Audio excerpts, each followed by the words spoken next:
हाँ तो दोस्तों, इस वीडियो के अंदर हम डिलीवरी के आईपीओ के बारे में बात करेंगे और जानेंगे कि आपको डिलीवरी के आईपीओ के अंदर कितना लिस्टिंग गेन मिल सकता है और आपको इस आईपीओ में अप्लाई करना चाहिए या नहीं। चलिए शुरू करते हैं। तो देखिए, सबसे पहले हम ये जानेंगे कि ये कंपनी क्या काम करती है। तो देखिए, ये जो कंपनी है लॉजिस्टिक सर्विसेज प्रोवाइड करवाने का काम करती है। तो यानी कि जो पार्सल होता है और जो हैवी गुड्स होते हैं या फिर जो नॉर्मल कुरियर सर्विसेज होती है वो ये कंपनी प्रोवाइड करवाने का काम करती है। और बेसिकली यहाँ पे टेक्नोलॉजी के हेल्प से भी ये कंपनी काम करती है और जो नॉर्मली कुरियर सर्विसेज होती है वो भी ये कंपनी प्रोवाइड करवाने का काम करती है। उसके अलावा अगर आप देखोगे तो मेनली ये जो कंपनी का फोकस है वो ई कॉमर्स के ऊपर फोकस है। यानी कि जो अमेजॉन है वो इन कंपनी के क्लाइंट्स है, तो उनको अगर अपने कस्टमर्स को कोई भी चीज़ कुरियर करनी होती है तो वो डिलीवरी के थ्रू करते हैं। तो उनके और भी क्लाइंट्स है, सिर्फ डिलीवरी के थ्रू ही वो कुरियर नहीं करते, लेकिन एक वन ऑफ द क्लाइंट्स हम कह सकते हैं कि अमेजॉन का यहाँ पे डिलीवरी भी है। तो इंडिया की एक सबसे बड़ी ये एक लॉजिस्टिक कंपनी है जो कि फास्टेस्ट ग्रोइंग कंपनी भी है। और अगर हम रेवेन्यू के पॉइंट ऑफ व्यू से अगर हम बात करेंगे तो एक सबसे बड़ी कंपनी हमें यहाँ पे डिलीवरी नजर आती है।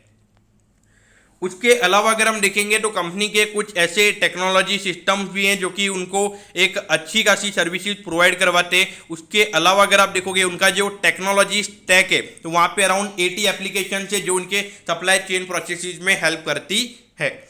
उसके अलावा अगर आप देखोगे अभी जो करेंटली डिलीवरी की अगर हम सर्विसिंग की बात करेंगे तो 17,045 पिन कोड के अंदर ये कंपनी अभी अवेलेबल है। और 88.3% यानी कि अगर इंडिया में टोटल अगर 100 पिन कोड है तो उसमें से 88.3 पिन कोड में ये कंपनी अवेलेबल है। यहाँ पे ऑलमोस्ट अगर आप देखोगे तो इंडिया का हर यहाँ पे जो एरिया है वो इन्होंने कवर कर लिया है। यानी कि जो एक्सपांशन का एक्सपेंस था वो ये कंपनी ने ऑलमोस्ट कवर कर लिया है। उसके अलावा अगर हम देखेंगे तो इनके बहुत सारे सर्विस सेंटर्स हैं, रिटर्न प्रोसेसिंग सेंटर्स हैं। लेकिन अगर हम जो मेन जो डेटा है वो है डायरेक्ट डिलीवरी सेंटर्स का, ये नंबर 2235 पे नजर आता है और ये नंबर पिछले साल का था। यानी कि अभी एक साल में लगभग ये जो नंबर है 2400 के लगभग ये नंबर पहुंच चुका होगा। उसके अलावा अगर हम देखेंगे तो कंपनी के अभी 474 प्रोफेशनल की कंपनी की टीम है। उसके अलावा अगर आप देखोगे अभी कंपनी के करंटली जो एक्टिव कस्टमर्स हैं वो है 21,342 कस्टमर। तो ये नंबर आपको लग रहा होगा कि 21-22 हज़ार कस्टमर तो काफ़ी छोटा नंबर है, लेकिन यहाँ पे ये repeat customer point of view से ये नंबर है तो वो नंबर यहाँ पे काफ़ी अच्छा नजर आता है। अब यहाँ पर अगर हम कम्पिटिटिव स्ट्रेंथ की अगर हम बात करेंगे तो देखिए जो ग्रोथ के नंबर्स वो इस कंपनी के काफ़ी अच्छे हैं और लगातार अगर आप देखोगे एक रैपिडली यानी कि एक फिनोमिनल वे में ये कंपनी काम कर रही है।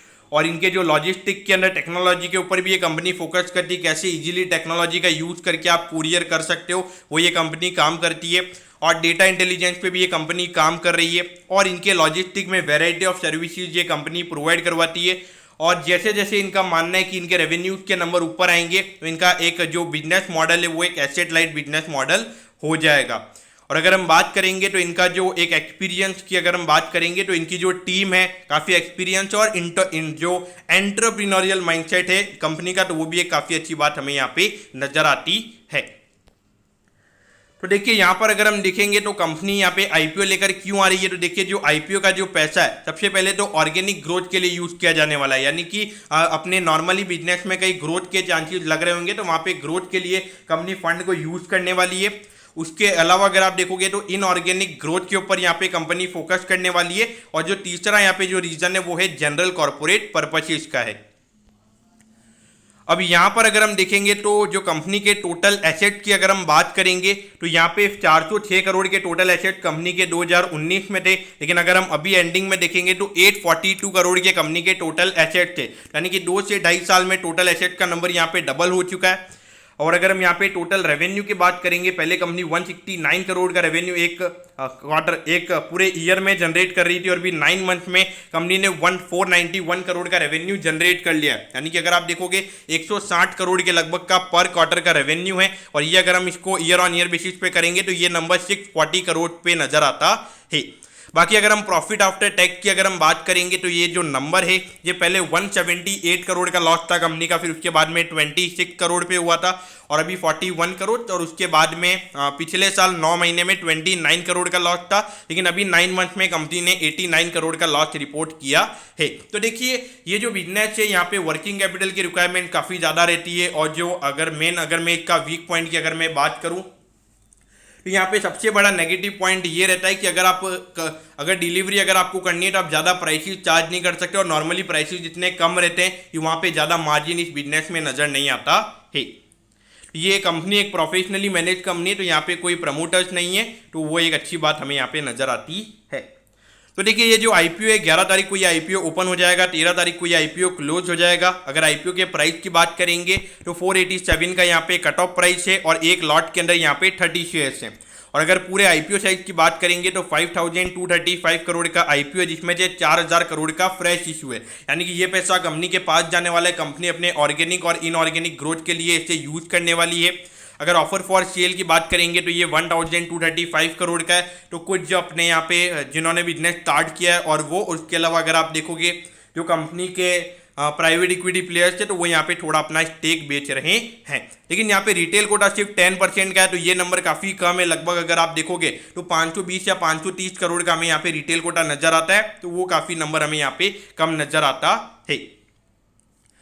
अब अगर हम देखेंगे तो यहाँ पे 13 तारीख को ये आईपीओ क्लोज हो जाएगा। 19 तारीख को आपको पता चल जाएगा कि आपको अलॉटमेंट मिला है या नहीं। 20 तारीख को आपको रिफंड मिल जाएगा अगर आपको अलॉटमेंट नहीं मिलता है। 23 तारीख को आपके डीमैट अकाउंट में शेयर्स आ जाएंगे अगर आपको अलॉटमेंट मिलता है। और 24 तारीख को आपको यहाँ पे लिस्टिंग इसकी आईपीओ की होती हुई नजर आएगी। और यहाँ पर अगर हम एक लॉट की बात करेंगे तो रिटेल कैटेगरी में एक लॉट अप्लाई करने के लिए 14,610 रुपीज़ लगेंगे, और मैक्सिमम आप 13 लॉट के लिए अप्लाई कर सकते हो, जिसके लिए 1,89,930 रुपीज़ लगेंगे। अगर आपको 2 लाख से ऊपर की एप्लीकेशन लगानी है तो आपको HNI कोटा में एप्लीकेशन लगानी पड़ेगी। तो यहाँ पर अगर हम वैल्यूएशन पॉइंट ऑफ व्यू से अगर हम बात करेंगे तो देखिए सारी चीज़ें नेगेटिव है। एक ही चीज़ पे हम यहाँ पे इस बिजनेस को वैल्यू कर सकते हैं, वो है नेट एसेट वैल्यू का नंबर। तो ये है 93 रुपीज़ पे, और अराउंड 480 रुपये के लगभग यहाँ पे शेयर आ रहे हैं। तो उसके हिसाब से अगर आप देखोगे around 5 times price to book value पे ये नंबर आ रहा है। और अभी करंटली अगर हम कंपनी के डेट की बात करेंगे तो 370 करोड़ का कंपनी के ऊपर डेट है। तो 370 करोड़ में से लगभग 4000 करोड़ का अगर कंपनी के पास पैसा आ रहा है तो वहां पे मेरे ख्याल से कंपनी उसे डेट को कम करेगी, तो ये नेट एसेट वैल्यू का नंबर और बढ़ जाएगा। तो उस पॉइंट ऑफ व्यू से देखा जाए तो वैल्यूएशन के नंबर्स यहाँ पे अच्छे नजर आते हैं। तो देखिए मेरे ख्याल से अभी मार्केट इतना अच्छा नजर नहीं आ रहा है, खास करके LIC का इतना बड़ा आईपीओ है। उसके अलावा अगर आप देखोगे आने वाले मंथ में, आने वाले वीक में अगर आप देखोगे 1 से 2 और आईपीओ हमें नजर आते हैं पाइपलाइन में। उसके हिसाब से मेरे ख्याल से ज़्यादा लिस्टिंग मुझे इस आईपीओ में नजर नहीं आते हैं। लेकिन फिर भी अगर सब्सक्रिप्शन डेटा, अगर ये आईपीओ 13 तारीख को बंद हो रहा है, अगर 12 तारीख को दिन के एंडिंग तक अगर 5 से 6 टाइम्स अगर ये आईपीओ सब्सक्राइब होता है तो वहाँ पर मुझे लगता है 10 से 15% के लिस्टिंग आप एक्सपेक्ट कर सकते हो। और अगर अराउंड 15 से 20 टाइम अगर ये आईपीओ सब्सक्राइब होता है तो वहां पर आप ज़्यादा लगभग 20 से 25% के रिटर्न भी आप एक्सपेक्ट कर सकते हो। तो दोस्तों मैं होप करता हूं कि आपको डिलीवरी के आईपीओ की डिटेल्स के बारे में सब कुछ पता चल गया होगा। अगर आपकी कोई भी क्वेरीज है आप कमेंट कीजिए, मैं जरूर आपके कमेंट पर रिप्लाई करूंगा। ओके दोस्तों, thank you, have a nice day.